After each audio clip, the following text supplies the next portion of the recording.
ঘুরে গেল, এই আমার দিকে তাকা, ওই দিকে তাকাচ্ছে, কে লাল কাপড় পরেছে না নীল কাপড়। ও বলছে আমি বউ বাড়িতে গিয়ে বলবো ওই যেন একটা হলুদ কাপড় আমার কিনে দিতে হবে। মালিককে বলছে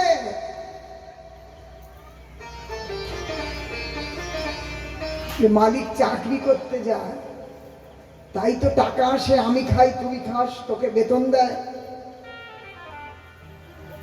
ওই চাকরের মাথায় ঢুকলো, চাকরি করতে যায় তা আমিও তো চাকর, উনিও চাকর, উনিও চাকরি করতে যায় লোকের বাড়িতে আর আমি ওনার বাড়িতে, তাহলে আমি চাকরের চাকর, আমি তাহলে মালিকের চাকর নই, চাকরের চাকর আমি। ওর মাথা ঘুরে গেল, ও বলল না আমি তো চাকরের চাকরি করব না, আমি মালিকের চাকরি করব। এখন অনেক জায়গায় দেখলো যে সবাই কিছু না কিছু চাকরি করে, মালিক কেউ নয়। সে বৃন্দাবনে চলে গেল, না এই চাকরের চাকরি করব না। বৃন্দাবনে পৌঁছালো।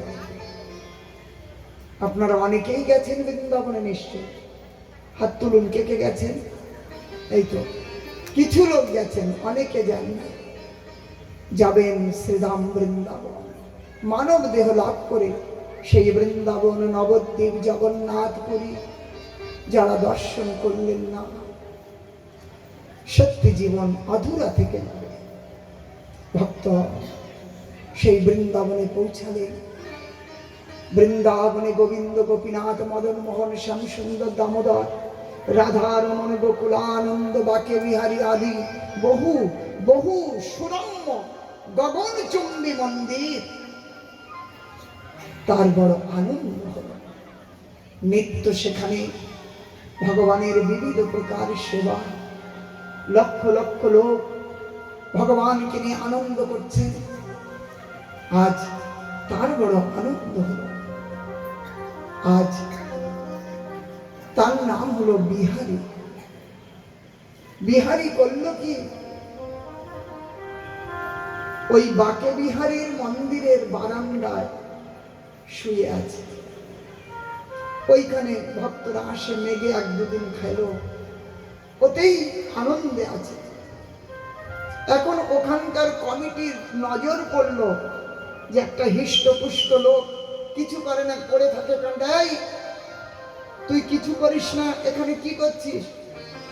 বলে দেখো বাবা, আমি অনেক বাড়িতে কাজ করেছি, কিন্তু দেখলাম সবাই চাকর, সেও কোথাও না কোথাও চাকরি করে, তা আমি চাকরের চাকরি করতে রাজি নই, আমি মালিকের চাকরি করতে রাজি। মালিকের চাকর হবার জন্য এসেছি।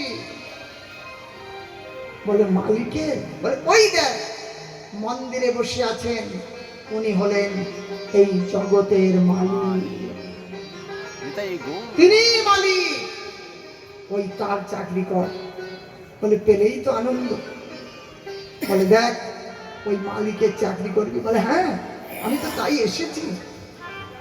ওই বিহারীতে তখন আগের পুরানো মন্দিরে সব ওই দড়ি দিয়ে পাখা টানা হতো, পাখা টানা হতো, ভগবান শয়নে গেলে পাখা টানা হতো। আমাদের অনেক মন্দিরে ছিল, এখন তো বিবিধ প্রকার আধুনিকতা এসেছে, আছে এখনো। তো পাখার বল, তুই রাতের বেলা প্রভুর শয়ন গেলে তুই পাখা টানবি, তাই তো? ও সেবা পেল, ভগবানের সেবা, মালিকের সেবা। এখন আর চাকরের সেবা নয়, মালিকের সেবা করছে, বড় আনন্দ। এবার ওই প্রভুর হাওয়া করছে, টানছে। এখন দেখলেন বিহারীজি ওই রাত্রি 1টার সময় মন্দির থেকে বেরিয়ে চলে যাচ্ছে। এখন দেখলো যে মালিক ভেতরে নাই, তো আর পাখা কেন করবে? ও বসে আছে আর পাখা বন্ধ। 3টের সময় বিহারী আবার ভিতরে প্রবেশ করলেন। মন্দিরে ঢুকলেন 3টের সময়, তো আবার পাখা শুরু করেছে। এখন 4টের সময় বিহারীর মঙ্গলা, মন্দির খুলবে। এখন ও বললো যে এই তো আমার মালিক এসেছে। চাকরের তো দায়িত্ব থাকে, মালিকের সুখ দুঃখের দায়িত্ব চাকরের উপরে থাকে। তাহলে মালিক যখন এখনই এসেছে, তো এখন ঘুম ভাঙালে রাগ হবে, সেটা দায়িত্ব চাকরের। পূজারীকে বললেন, পূজারী ঠাকুর, এইমাত্র প্রভু আসলেন, প্রভুর এইমাত্র ঘুমের হবে, এখন ব্যাঘাত হয়ে যাবে, আপনি এখন জাগাবেন না।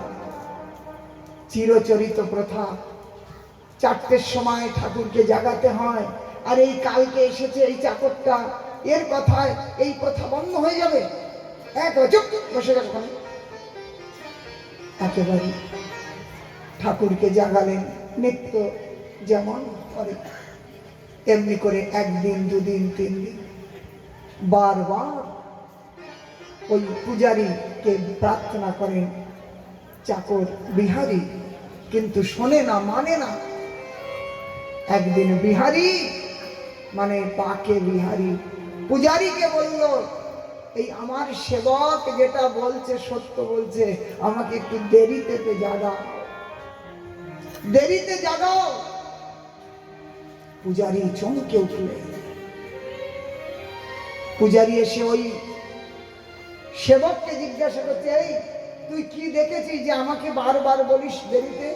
বলে, দেখো, তুমি যখন শয়ন দিয়ে চলে যাও, তার কিছুক্ষণ পরে মালিক বেরিয়ে চলে যান, আর 3টের সময় এসে আবার শয়ন করেন।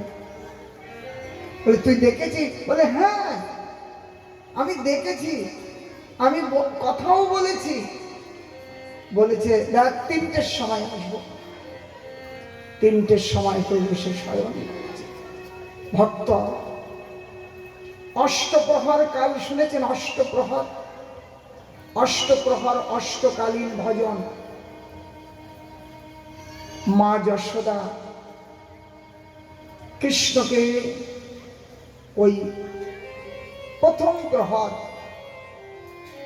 3টে থেকে সকাল 6টা, এটা প্রথম প্রহর।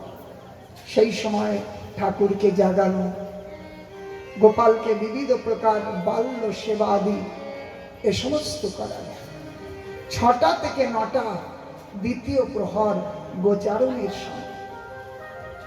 9টা থেকে 12টা প্রভুর বনবিহার।